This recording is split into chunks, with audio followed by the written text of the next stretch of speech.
Also, just gonna really quickly say this now, before the video starts. As you can see on the screen, I have my Discord link in the description, but also the timestamps for all of the fixes are in the video description as well. Hey guys, ViscosComb24 here, bringing you yet another commands video. Today I am going to be doing yet another revision for my Hunter vs. Speedrunner commands. I've gotten quite a few comments about issues that have come up with them, and so I did do another revisions video, but it didn't cover everything. So today, the hope is that I will be able to cover a few more that you might just have questions about. I'm going to be covering two issues that I've seen quite a lot in the comments section, and I'm going to just be doing a few others that I haven't seen too many people talking about, but I will still address in this video for anyone who may be wondering in the future. So the first issue that I'm going to be covering is having spaces in your name.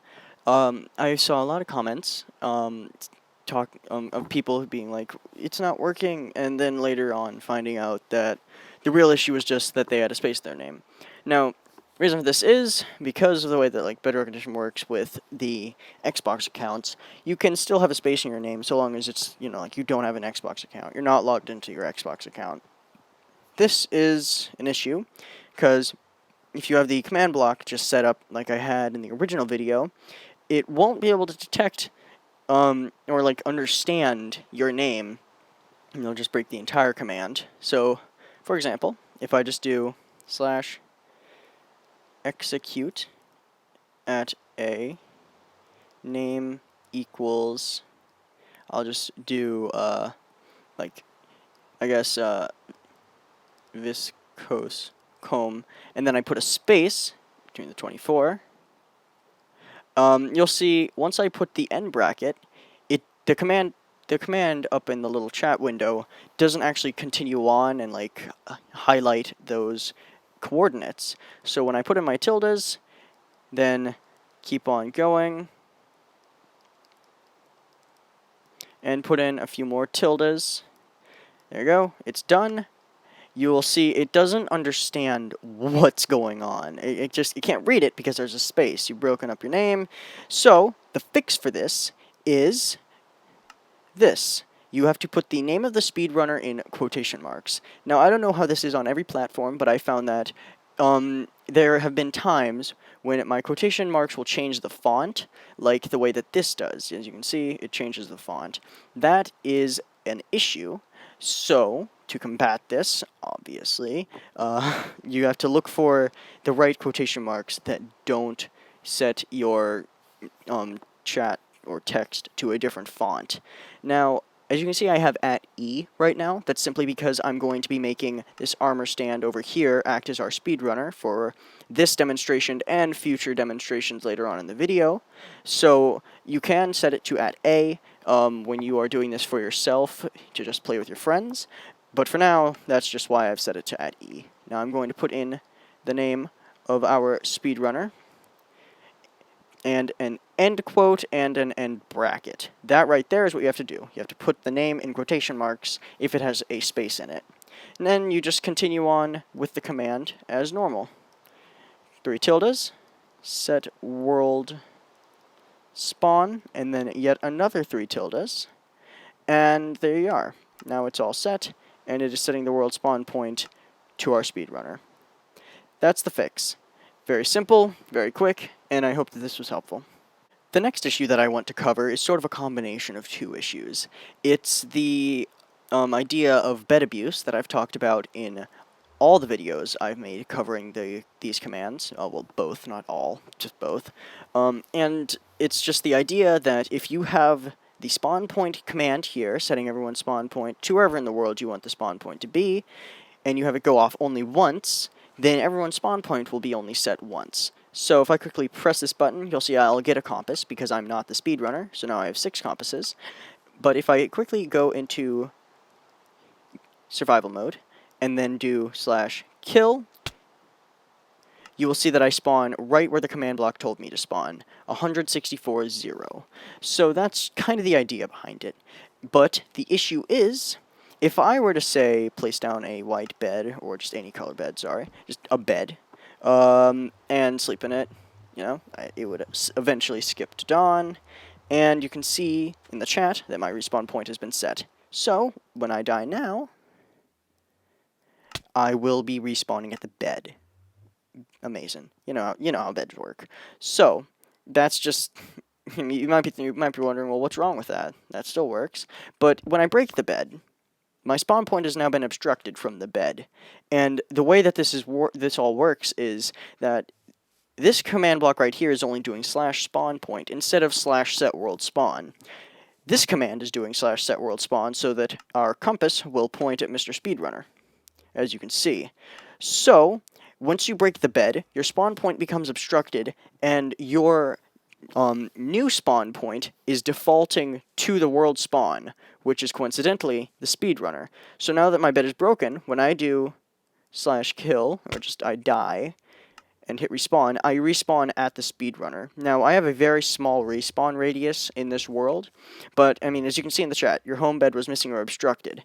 That's basically what bed abuse is. You just use the fact that you can obstruct your spawn and then respawn over here on the speedrunner. Now, you might be thinking that you can just set this, this command, /spawn point at A to wherever you want in the world, on to repeat. And yes, you can. And I'm just going to show you what this does. 164, 0. So if I quickly set this to repeat and always active, you can see that my spawn point has been set to 164, 0. And if I do game mode survival and /kill, you can see that, yeah, I spawn there, 164, 0. But now if I want to try and reset my spawn point in a bed, you'll see in the chat it says my respawn point has been set. But when I die, I respawn back where I designated those coordinates. And this is because this command block is always repeating and always overriding everyone else's spawn point. Meaning that beds become virtually useless.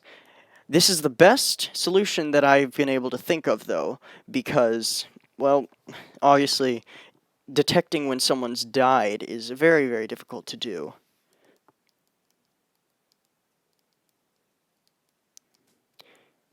Now, on to the second part of this sort of combined section. Getting a compass after you die as a hunter. So when the hunter dies, and if you do have a moderator, like I always suggest you have, making sure that everyone's spawn point is set properly and that there's no foul play, you will eventually run into the issue that if a hunter sets their spawn point in a bed, then gets killed and respawns in the bed, they'll be very far away from this button, which would, of course, give them the compass from this command block. So the only solutions I've been able to think of are to either, again, have a moderator, or to set your spawn point command block to repeat. Something I should also add is if you do have your spawn point command block to repeat, remove this command block that would be set to chain, and then just do /give at a name equals exclamation point, which just means that the command will now look for every target without this name. Quotation marks, QWERTY, because he's our speedrunner, compass 1. So if you do have this set up here and you want to have this set to repeat and always active, this can't be a chain command block. It has to be set to needs redstone and impulse. But once you've done that, you can easily set this to repeat and always active, and when you press the button, it will still give you your compass, and everyone's spawn point will still be set to wherever in the world you want it to be set. I'm going to set it to needs redstone and impulse for now, though, merely because I don't want to have to deal with that just not now, not right now. I'm going to turn on previous output. So that's sort of the idea, and that's the number one solution. You can have the moderator, or you can have everyone's game point, spawn point being set forever so that the hunters are forced to respawn and press the button here. That's just kind of it. But here is one other solution. This one is a little bit more limiting. What you can do is you can use the /replace item command, and I'll just show you what I mean. If you do /replace item entity, so it is doing the /replace item command, and it will be replacing the item of an entity. Then do @a name equals not the speedrunner's name, which will be in quotation marks as always. Then you have slot.hotbar 8 compass. I have to go into this menu. 1. Then what you do is you set this to repeat and always active, and when I exit out, you'll see I'm getting a compass. When I try to get rid of the compass, I get another one immediately afterwards. The reason for this is that you know, they will always have a compass in their 9th hotbar slot. They'll just be forced upon them. But there are a few issues. For example, if I want to, say, try and switch something out with that slot, as you can see right there, it deletes it and gives you another one. You can also easily duplicate compasses, although actually picking them up is a bit of an issue. You just have to put them into your inventory, and they easily become duplicated. So those are 2 issues with that fix, and I do not know fixes to those issues with that fix. But those are your 3 fixes. Again, you can either have your spawn point command set to repeat, always active, and then have your button so that the hunters can press it again and get another compass when they respawn. Have a moderator look over everything, or have this command block right here with this command set to repeat and always active. So now the final point I want to cover is going into the nether. I got asked what would happen if the speedrunner were to enter the nether, and I believe that even still in the nether update, the compass won't really point to the speedrunner on Bedrock Edition. So what happens is, and I'm going to have to go in here and fix this command block to point towards me.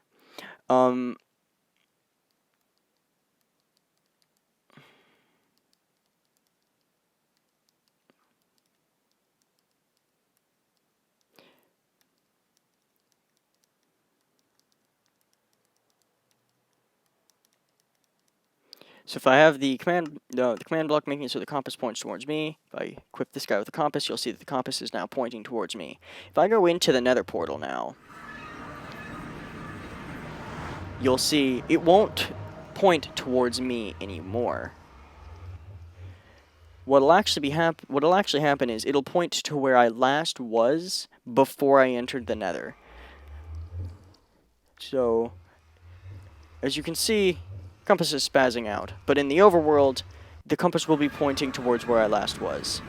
And it's hard to show without having another account, and unfortunately I can't get another one in here, but I do know that this works because I have tested this with friends. So that's kind of it for this video. It was just another quick revisions video. Hopefully I've covered everything else, and I won't have to make another one of these. I probably did miss a few things, though. And again, if you do find an issue, or you do have issues, let me know in the comments section of any of the 3 videos I've posted on this.